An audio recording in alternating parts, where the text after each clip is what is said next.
네, 안녕하세요. 반갑습니다. 코인아빠입니다. 자, 새벽 시간대 이더리움이 7% 가까운 급락을 보이다 보니까 시청자분들 그리고 구독자분들도 많이 걱정을 하실 거라고 생각을 합니다. 과연 언제 또 바닥에 나올 수 있을지, 차트만 봐도 확실히 무너진 게 또 흐름이 보이다 보니까 과연 이 추세를 유지할 수 있을지, 그리고 또 언제쯤 시장이 올라갈 수 있을지, 결국 우리가 목표하는 부분들은 강한 상승과 강한 급등이기 때문에 알트 부장이 또 언제쯤 올지도 많이 궁금해 하실 건데, 제가 오늘 앞으로 현재 상황에서 바라본 이더리움에 대한, 그리고 앞으로 시장에 대한 시나리오를 여러분들께 말씀을 드리고자 합니다. 그러니까 오늘 영상도 끝까지 시청해 주시기 바라고요. 먼저 우리가 살펴봐야 되는 부분들이 있습니다. 비트코인보다 오히려 상대적으로 이더리움이 많이 떨어졌는데 왜 이게 떨어졌는가를 우리가 먼저 체크를 해봐야 됩니다. 그에 대한 이유로 저는 트럼프가 리사 쿡 연준 이사를 해임 통보했기 때문이라고 생각합니다. 물론 이 얘기는 며칠 전부터 얘기가 나왔던 부분들인데 이제서야 시장이 반영이 됐다라고 생각을 하고 있고, 그 시장에 반영이 되었을 때 연준에 대한 독립성이 현재 문제가 되고 있었기 때문에 시장이 큰 폭으로 하락할 수밖에 없었다라고 생각합니다. 연준의 독립성에 대해서 문제가 제기될 때마다 항상 시장은 큰 폭으로 하락을 했는데요. 과거 2018년도 12월 당시만 보시더라도 트럼프가 처음으로 이렇게 파월에 대해서 해임을 해야 된다라는 얘기가 논의가 진행된과 동시에 이 당시에 나스닥이라든지 S&P 500도 역시나 그 당시에 정말 큰 하락을 겪을 수밖에 없었습니다.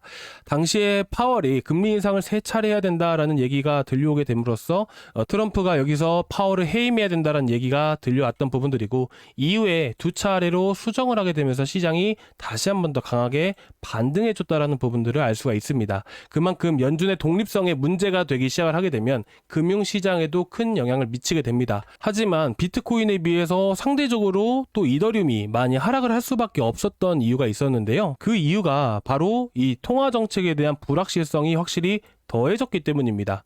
연준 이사 해임 자체가 통화정책에 대해서 불확실성을 더하다 보니까 이제까지 이더리움이 크게 급등을 했을 때 파월이 금리 인하에 대한 부분들을 시사하면서 이더리움이 크게 급등을 했던 부분들인데, 이 연준 이사에 대한 해임 통보가 이어지게 되면서 이 통화정책에 대해서 불확실성이 더해지다 보니까 결국 상승분이 모두 반납되는 이런 흐름들이 나올 수밖에 없었다라고 생각합니다. 당연히 우리가 현재 위치에서 당연히 언제쯤 바닥에 나올 수 있을지, 그리고 먼저 쿡 이사를 해임 통보한 이유들을 체크해 봐야 됩니다. 물론 이 법에 따르게 되면 트럼프가 이사를 해임할 만한 이런 권한 자체는 없습니다. 그렇기 때문에 해임될 가능성은 현저하게 적다라고 생각하지만, 왜 트럼프가 쿡 연준 이사를 해임하려고 하는지부터 우리가 차근차근 파고 들어가야 우리가 앞으로 시장에 대한 흐름들을 예상해 볼 수 있기 때문에 지금부터 말씀드린 내용 정말 중요한 내용들이니까 끝까지 또 시청해 주시기 바라고, 여러분들께 이번 영상이 정말 많은 도움이 되실 수 있을 거라고 생각을 하는 만큼 여러분들도 오늘 보시면서 조금이나마 도움 되셨다면 자, 구독과 좋아요 그리고 전체 알람 설정까지 꼭 부탁드리고요. 자, 댓글로 여러분들 앞으로 더 크게 움직일 수밖에 없습니다. 그러니까 더 빨리 움직이라고, 상승이라고 댓글로 남겨주시기 바라겠습니다. 그럼 오늘 영상의 본론 바로 넘어가 보도록 할 텐데요. 트럼프는 왜 연준 이사를 해임을 시켰을까요? 여러분들도 이제는 아시다시피 이사 해임을 통보했던 이유는 금리 인하에 반대하는 반대파이기 때문입니다. 여기서 왜 트럼프는 금리 인하를 계속해서 주장하고 있는 부분들일까요? 당연히 증시, 위험자산 시장의 상승은요, 대통령의 경제 정책과 직결되는 부분들입니다. 앞으로 어떤 정책을 얘기를 하냐에 따라서 증시 폭락은 결국 정책의 실패로 이어지는 이런 인식들이 강하기 때문에 정치인 입장에서는 증시라든지 암호화폐 시장에 대한 정책 성과가 즉각적으로 나타내는 그런 하나의 지표라고 여러분들이 보시면 됩니다. 그런데 여기서 금리 인하를 안 한다, 쉽게 말을 해서 좀 더 자세하게 깊게 넘어가게 된다면, 금리 인하를 하게 되면서 시장의 유동성 자금이 퍼지게 됩니다. 시장을 앞으로 상승으로 이끌던 횡보를 시키던 간에 결국 유동성 자금이 시장에 계속해서 공급이 되어져야 됩니다. 시장에 유동성 자금이 공급되지 않으면 시장은 결국 무너질 수밖에 없습니다. 그런데다가 이 유동성 자금에서 유지가 되고 올라가는 시장이 바로 암호화폐 시장입니다. 그래서 유동성 자금이 조금이라도 빠진다, 유동성 자금이 조금이라도 들어간다, 그러면 바로 시장에 즉각적인 반응을 일으키게 됩니다. 그렇다 보니까 유동성 자금에 대한 유입 여부에 따라서 시장 변동성이 커질 수밖에 없는 부분들이에요. 자, 그런데 중요한 부분들은 금리 인하를 굳이 하지 않더라도 유동성 자금을 공급해 줄 수 있는 방법이라는 게 존재합니다. 자, 그 방법이 뭐냐면 현재 보시는 거는 미국의 TGA 잔고, 미국의 재무부 잔고입니다. 이 잔고를 보는 방법은 보시다시피 이 잔고가 줄어들게 된다라는 부분들은 결국 시장에 유동성 자금을 공급해 준다라는 부분들이에요. 그렇다 보니까 당시에 4월 23일에 고점을 찍고 7월 중순까지 계속해서 하락을 하게 되는 부분들이죠. 하락을 했다라는 것은 유동성 자금을 공급시켜 주고 있다라는 부분들입니다. 그렇다 보니까 현재 이더리움의 흐름들을 보시게 되시면 과거 4월달, 자 4월 23일이었죠. 23일이 바로 250만 원대였습니다. 유동성 자금을 공급해주고 계속해서 상승할 만한 이슈와 명분을 불어 넣어주니까 그 다음부터 이더리움이 크게 급등하는 것을 알 수가 있는 부분들이죠. 그렇게 되면 현재 재무부 잔고를 통해서 보셨을 때 이 잔고에 돈이 없는 게 아닙니다. 돈이 있기 때문에 이 잔고에 있는 돈들을 시장으로 풀면 됩니다. 그런데 문제는 뭐냐면 우리가 흔히 목돈 든다라고 하잖아요. 어느 상황이든 간에 리스크라는 게, 위험이라는 게 도사리고 있고 이 위험이 갑자기 밀어 닥친다면 돈을 써야 되는 순간들이 분명히 나올 거란 말이에요. 앞으로 정책을 이끌어 나가는데 투자를 한다라든지 미국 입장에서 나중에 부채를 갚는 데 쓴다라든지, 그러니까 이런 부분들이 분명히 필요한 부분들이어서 미국 입장에서는 이 재무부 잔고의 돈을 풀 수가 없는 입장입니다. 그리고 앞으로도 잔고들은 어떻게 되죠? 자, 현재 보시다시피 TGA 잔고, 미국의 재무부 잔고입니다. 앞으로 예상치인데 어떻게 되나요? 자, 계속해서 올라가죠. 왜 이렇게 올라갈까요? 바로 현재 3분기 동안에 1조 차입을 하기로 결정을 했기 때문이죠. 그렇다 보니까 현재 예상치를 보셨을 때 바로 계속해서 이렇게 보시다시피 올라갈 수밖에 없는 부분입니다. 언제까지? 9월 말까지죠. 생각보다 예상치보다 더 많은 금액들을 차입을 하는 부분들이어서 앞으로 시장의 유동성 자금, TGA 잔고가 계속해서 늘어난다, 올라간다라는 부분들은 시장의 유동성을 빨아들인다 라고 보시면 될 것 같습니다. 그렇다 보니까 유동성 자금이 부족해지게 되면 시장을 떠받칠 수 있는 상황들이 만들어지지 못한다는 부분들이에요. 그런데 중요한 거는 금리 인하를 안 하게 되면 TGA 잔고에서 물량을 풀면 됩니다. 그리고 나서 한 가지 더 방법이 있게 됩니다. 바로 연준의 잔고라고 보시면 됩니다. 바로 이게 RRP, 영래포 잔고예요.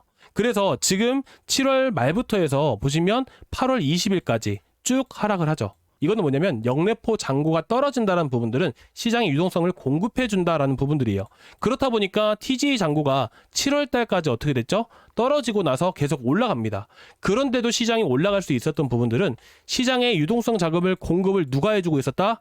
연준이 해주고 있었다라는 부분들이에요. 그런데 지금 연준의 돈이 어떻게 돼 있어요? 바닥입니다. 그리고 자세히 보시면요, 조금씩 올라가고 있는 수준이에요. 연준도 돈이 부족한 상황이다 보니까 사실상 현재 상황에서 연준도 돈을 못 풀고 미국도 재무부 안에 있는 돈을 못 푸는 상황이다 보니까 뭘 하라고 하는가? 바로 트럼프가 금리 인하를 하라고 하는 부분들이에요. 예를 들면 남편이 골프채를 사고 싶어요. 취미생활 하는데. 근데 돈이 되게 많아요. 자기 잔고에는 되게 돈이 많아. 근데 자기 돈을 쓰기 싫어서 와이프한테 우리 공용 통장에서 돈을 빼다 쓰자. 근데 와이프도 통장에 돈이 없는 상태인 거예요. 그런데다가 여기서 돈을 풀게 되면 어떻게 돼요? 연준 입장에서는 물가를 계속해서 올려야 되는, 물가를 계속해서 올리는, 그런 부추기는, 물가를 부추기는 상황만 만들 수밖에 없다는 부분들이죠. 그렇다 보니까 이제까지 어떻게 돼요? 이제까지 파월이랑 트럼프랑 계속해서 대립 구조가 만들어질 수밖에 없는 부분들이죠. 근데 그에 대한 한계치가 현재 도달한 상황입니다. 그렇다 보니까 실질적으로 파월은 금리 인하를 한다라고 이제서야 시사를 했지만 문제는 현재 위치에서 돈을 더 풀 수 없는 상황이기 때문에 금리 인하에 대한 부분들이 계속해서 얘기가 나오고 있는 부분들이에요. 그렇다 보니까 연준도 돈이 없어, 미국도 돈을 풀기 싫어. 그러면 어떻게 해야 돼요? 금리 인하를 시켜서 민간 기관에서 돈을 풀 수 있게끔 유동성 자금을 공급시켜 주자, 이런 부분들입니다. 그래서 트럼프는 계속해서 어떻게 돼요? 금리 인하를 하자고 하는 겁니다. 근데 이 금리 인하를 하게 되면요, 사실상 효과가 많이 없을 수밖에 없어요. 특히나 9월 달은 더 그렇습니다. 왜 그러냐면 3분기 동안 미국 재무부에서 1조 달러를 차입을 해야 되기 때문이죠. 자, 그러면 아까 보여드렸다시피 뭐가 있었죠? TGA 잔고에 돈이 계속해서 채워져야 되는 부분들이에요. 그래서 제가 아까쯤에 보시면 뭐라 했죠? 자, 왼쪽에 차트만 보시면 됩니다. 자, 계속 올라가죠. 계속 돈을 담는 거예요. 이게 뭐라고 했죠? 유동성 자금을 흡수한다 라는 부분들이에요. 그렇다 보니까 금리 인하를 만약에 한다라고 했을 때 현재 금리 인하에 대한 불확실성이 퍼져서 시장이 떨어진 건 맞아요. 근데 여러분들 지금 패드워치 상으로 보게 되면요, 몇 퍼센트죠? 84.69%예요. 자, 주말 동안에 몇 퍼센트였죠? 주말 동안에 5%예요. 그렇죠? 75%입니다. 오히려 10% 정도 올라간 상황입니다. 그래서 제가 금리 인하를 했다라는 가정하에 여러분들께 말씀을 드리면 현재 시점에서 결국에는 TGA 잔고를 높인다라는 것은 시장의 유동성을 흡수한다라는 부분들이 되는 것이고, 금리 인하를 하게 됨으로써 유동성 자금을 시장에 풀게 되면 자, 이런 부분들 결국 TGA 잔고 자체가 높아지는 부분들이어서 유동성 하락, 유동성 상승, 이렇게 된다면 어떻게 될까요? 상쇄 효과가 이어지게 됩니다. 그래서 9월달 같은 경우는 시장의 조정 혹은 박스권 횡보하는 흐름들이 나와줄 수가 있고요. 그리고 나서 시장의 바닥은 9월 중순경에 나올 수 있다라고 생각을 합니다. 그렇기 때문에 현재 시점에서 이더리움 1차 매수, 2차 매수 하신 분들도 계실 거고 못 하신 분들도 많이 계실 거라고 생각을 해요. 떨어지기 전부터 여러분들께 말씀을 드렸던 자리란 말이에요. 그래서 여러분들이 이더리움을 안 들고 계신 분이시라면, 아니면 비중을 더 확대하실 분이시라면 제가 9월 중순부터 시장에 대한 흐름들을 보게 되면서 타점을 잡아드리고자 합니다. 그래서 여러분들이 저희 구독자방에 계속해서 올려드리고 있죠. 이런 시장 브리핑을 꼭 봐주시기 바랍니다. 언제쯤 움직일 수 있을지 현 상황에 맞게끔, 자, 지금 상황에 맞게끔 제가 말씀을 드린 거예요. 언제든지 시장에는 변수라는 게 작용을 하게 됩니다. 트럼프가 쿠기사 해임한다라는 거 어떻게 알 수가 있었을까요? 본인밖에 몰라요. 분명히 과거에도 연준의 독립성에 대한 문제 때문에 시장이 폭락한 적이 있다는 거 보셨잖아요. 그렇기 때문에 이런 변수가 분명히 있기 때문에 그런 흐름들에 따라서 타점이 바뀔 수가 있어서 지금 자리에서 어디까지 떨어진다라고 말씀을 드리기가 어려운 겁니다. 이 부분은 여러분들이 조금 이해해 주셨으면 좋겠어요. 그래서 여러분들이 구독자방, 자, 저희가 여러분들 정확하게 타점 잡아드리고 관리해드리고 해드리려고 제가 구독자방을 운영을 하는 부분들이잖아요. 그래서 여러분들이 구독자방에 있는 글들을 꼭 봐주셨으면 좋겠어요. 그리고 여러분들 지금 보시면 제가 저밖에 말을 못하잖아요. 그쵸? 저밖에 말을 못하다 보니까 답답하시잖아요. 그래서 제가 저희 종목 진단방 겸 운영을 해서 여러분들 같이 대화할 수 있는 대화방을 같이 운영을 하고 있는 부분입니다. 당연히 영상에서도 추천드리는 부분들이어서 무료로 하고 있는 부분들이고, 여러분들이 궁금하시거나 제가 이렇게 의견을 제시해드리면 당연히 의견에 반대되는 의견을 가지신 분들도 많이 계실 거예요. 그러면 그분들과의 같은 대화를 통해서도 충분히 많은 분들이 도움될 수 있는 부분들이어서 이렇게 대화방을, 소통방을 운영을 하는 것 자체가 되게 긍정적인 효과를 낳는다라고 생각을 합니다. 그래서 많은 분들이 참여하시면 충분히 저희 구독자분들, 들어와 계신 모든 분들께도 도움이 되실 수밖에 없다라고 보고 있기 때문에 여러분들이 저희 고정 댓글란에 보면 구독자방 링크가 있습니다. 이 링크를 타고 들어오시면 이 페이지가 나오게 됩니다. 그래서 저희 구독자방, 자, 구독자방은 저밖에 말을 못하죠. 그렇다 보니까 여러분들이 여기 보시는 보유 종목 진단도 같이 눌러주시기 바랍니다. 원래 이 방 자체를 대화방으로 쓴 게 아니고요, 종목 진단방으로 쓴 거예요. 그래서 웬만하면 여기 실시간 소통방 입장과 보유 종목 진단 이 두 개를 눌러주세요. 그러면 제가 문자로 링크를 바로 전송을 해드립니다. 그런 다음에 여러분들 문자로 링크 받으실 연락처가 필요하겠죠. 그래서 링크 받으실 연락처 남겨주신 다음에 제출 버튼까지 눌러주시면 제가 문자로 링크 쏴드릴 거니까 그거 타고 들어오시면 될 것 같습니다. 자, 그래서 여러분들께 시장 상황에 따라서 변하는 것들 브리핑 해드리고 있는 부분들이니까 들어오셔서 제가 타점을 그때 가서 보고 잡아드릴 건데, 제가 아까도 말씀드렸다시피 9월 중순경에 시장이 반등 나올 수 있다라고 말씀드렸잖아요. 자, 그 시기가 거의 금리 인하를 하는 그 시점과 거의 동일합니다. 근데 어쨌든 금리 인하 자체가 상쇄한다라는 효과를 낳는다라고 했잖아요. 그런데 여기 TGA 잔고에 대한 예상치를 보게 되면 고점을 찍고 나서부터 어느 정도 내려가는 흐름들이 나오고 있습니다. 자, 근데 올라가는 거는 뭐라고 말씀드렸나요? 올라가는 것은요, 바로 시장의 돈을 흡수한다, 유동성 자금을 흡수한다는 개념이에요. 그리고 내려간다는 건 뭐예요? 시장의 돈을 풀어 제낀다라는 부분들이죠. 근데 이 시점이 언제라고 말씀드렸죠? 쭉 이어보게 되면 딱 9월 중순입니다. 그 시점이 언제예요? 바로 FOMC 금리 결정, FOMC 일정 9월 18일 정도가 되는 것이죠. 그래서 전후로, 자, FOMC 일정도 당연히 변동성이 커지겠죠. 금리 인하 할지 여부가 아직까지 확실히 되지 않았기 때문이죠. 그래서 CPI, PPI 발표 전까지도 계속해서 흔들릴 거고, 그리고 앞서서 고용지표까지 있기 때문에 9월 FOMC 일정 전후로 해가지고 바닥이 나올 가능성이 있다라고 생각을 합니다. 그래서 이 시점까지 해서 좀 더 여유 있게 여러분들이 좀 보셨으면 좋겠고, 이더리움에 대한 타점들, 그리고 지금 1차적으로 매수 나갔던 이런 알트코인들 있잖아요. 그 알트코인들에 대한 대응, 그리고 우리가 어찌됐든 1차, 2차, 3차에 대한 매수들은 비중 5%씩 들어가는 부분들이기 때문에 이 점 꼭 참고해 주시고, 그리고 여러분들께 추천드렸던 모든 코인들 다 좋은 코인들이고 앞으로 여러분들께 큰 수익을 드릴 수 있는 그런 코인들이기 때문에 제가 정확하게 브리핑 해드리면서 잡아 드릴 겁니다. 그러니까 여러분들이 너무 걱정하지 않으셨으면 좋겠어요. 그래서 현재 TGA 잔고에 대한 흐름들에 따라서 결국 앞서서 더 올라갈 수도 있겠지만 결국에는 금리 인하를 하게 되면 시장의 유동성을 늘려나간다. 그리고 TGA 잔고가 늘어나는 부분들이기 때문에 유동성 자금을 흡수시킨다. 상쇄한다라는 부분들이죠. 자, 그러면 앞으로 9월 달에 금리 인하를 했다라고 했을 때 그러면 언제 다시 시장이 올라갈 수가 있을까요?